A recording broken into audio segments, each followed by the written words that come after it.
yalnız kısmısın.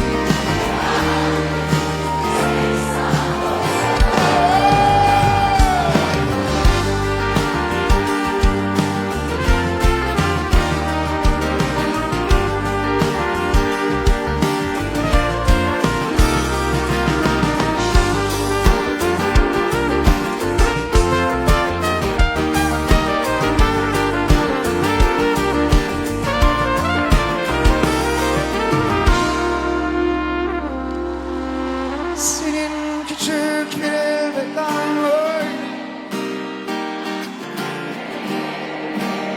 ve sen bazen bir kaldırım taşı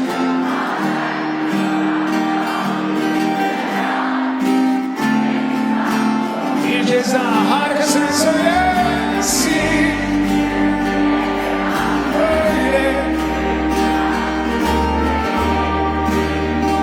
Sanıyorsun bazen kanlıcısa, bazen yalnız kız gibisin.